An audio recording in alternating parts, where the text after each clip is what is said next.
रोजच्या जेवणाला काय भाजी बनवावी असा प्रश्न पडत असेल तर चला आज आपण फणसाच्या बियासोबत सुक्की मच्छी बनवूया। सुक्या मावऱ्यासोबत या फणसाच्या बिया फारच भारी टेस्टी लागत असतात। आम्ही नेहमीच अशी भाजी बनवून खात असतो। तर चला वेळ न घालवता रेसिपीला सुरुवात करूया। तुम्ही जर चॅनलवरती नवीन असाल तर चॅनलला सबस्क्राईब करून बेल आयकॉनवरती क्लिक करा। तर या रेसिपीसाठी लागणारे साहित्य मी तुम्हाला दाखवते। लाल मिरच्या, जिरे, लसूण यांचा मी ठेचा तयार करून घेतलेला आहे। कोकम घेतलेला आहे। या भाजीमध्ये कोकम टाकल्याने या भाजीला खूप चांगली चव येते। फणसाच्या बिया घेतलेल्या आहेत। 3 ते 4 कांदे घेतलेले आहेत। टोमॅटो घेतलेले आहेत आणि त्यानंतर सुकट घेतलेली आहे। ही सुकट चांगली साफ करून घेतलेली आहे। आता मी एका पातेल्यामध्ये फणसाच्या बिया टाकून घेणार आहे। त्यानंतर त्या फणसाच्या बिया बुडतील एवढं पाणी टाकणार आहे। गॅस वरती मी कुकर ठेवलेला आहे। कुकर मध्ये फणसाच्या बियाचं पातेलं ठेवते आणि झाकण लावून 3 ते 4 शिट्ट्या घेणार आहे। तर बघा कुकरच्या शिट्ट्या होत आहे तोपर्यंत तुम्ही कमेंट करायला विसरू नका। आणि तुम्ही जर चॅनलवरती नवीन असाल तर चॅनलला सबस्क्राईब करून बेल आयकॉनवरती क्लिक करा। कुकरच्या शिट्ट्या होत आहेत तोपर्यंत मी कांदा कापून घेते। कांदा असा उभा चिरून घेते। त्याच प्रकारे टोमॅटो सुद्धा मी बारीक कापून घेते। जितका जास्त टोमॅटो असेल तितकीच ही भाजी चांगली लागते। टोमॅटो पण कापून झालेला आहे। आता मी कुकरचं झाकण उघडून बघते। बघा तुम्हाला मी दाखवते फणसाच्या बिया चांगल्या उकडलेल्या आहेत। आता या भाजीमध्ये टाकण्यासाठी मी एक ठेचा तयार करते। तर हा ठेचा तुम्ही एकदा तरी या भाजीमध्ये वापरून बघा, खूप चांगली चव येते। तर हा ठेचा बनवण्यासाठी 10 ते 12 लसणाच्या पाकळ्या घेतलेल्या आहेत। धणे घेतलेले आहेत। हे अख्खे धणे घेतलेले आहेत। चवीनुसार मीठ घेतलेलं आहे।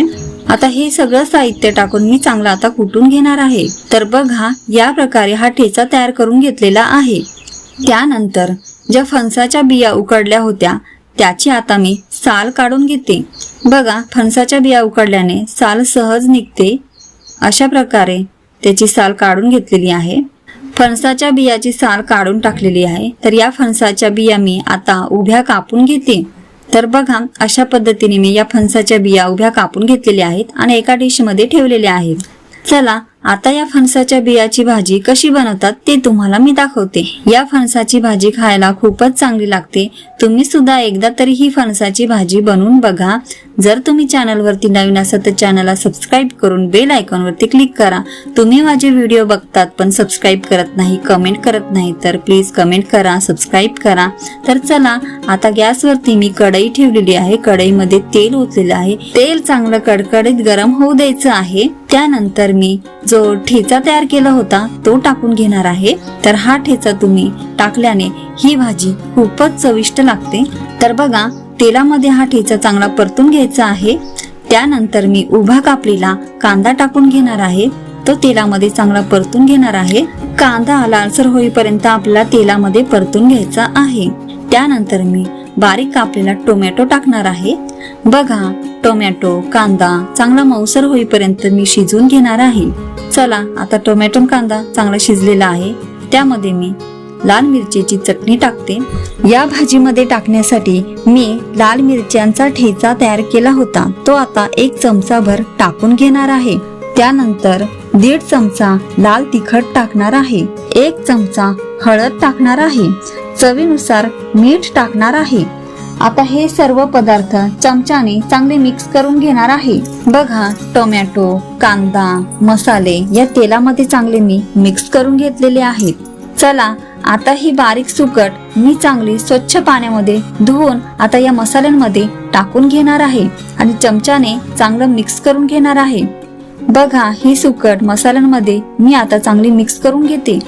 टोमॅटो कांदा सुकट चांगली मिक्स झाल्यानंतर मी आता कढईवरती झाकण ठेवणार आहे। सुकट चांगली शिजण्यासाठी मी झाकणावरती पाणी ओतून घेतलेलं आहे। सुकट शिजते तोपर्यंत तुम्ही जर चॅनलवरती नवीन असाल तर चॅनलला सबस्क्राईब करून बेल आयकॉनवरती क्लिक करा। तर चला आता 10 मिनिटं झालेली आहेत। मी झाकण उघडून बघते। आता हे झाकणावरचं पाणी गरम झालेलं आहे ना ते आता सुकट मध्ये टाकून घेते। आता चमच्याने सुकट चांगली मिक्स करून घेते। बघा सुकट चांगली शिजलेली आहे। आता या फणसाच्या बिया सुकट मध्ये टाकून चांगल्या मिक्स करून घेणार आहे आणि झाकण ठेवून मी शिजवून घेणार आहे. आणखी चांगली 5 ते 10 मिनिटं वाफ घेतल्यानंतर मी आता झाकण उघडून बघते. तर बघा 5 ते 10 मिनिटं झालेली आहेत. फणसाच्या बियाची भाजी आणि सुक्कट चांगली शिजलेली आहे. तर ती तुम्हाला एका डिश मध्ये मी वाढून दाखवते. बघा फणसाच्या बिया त्यामध्ये सुक्कट टाकलेली आहे. तर ती भाजी खायला खूप चांगली लागते. ही भाजी तुम्ही चपाती, भाकरी किंवा भातासोबत खाली तरी चालेल. खूप छान भाजी लागते. तुम्ही सुद्धा ही फणसाच्या बियाची भाजी बनवून बघा. कशा प्रकारे होते ती मला कमेंट करून सांगायला विसरू नका. तुम्ही जर चॅनल वरती नवीन असाल तर चॅनलला सबस्क्राईब करून बेल आयकॉन वरती क्लिक करा. पुन्हा भेटूया एका नव्या व्हिडिओ मध्ये नवीन रेसिपी घेऊन. तोपर्यंत खात राहा, खुश राहा, आनंदी राहा. धन्यवाद.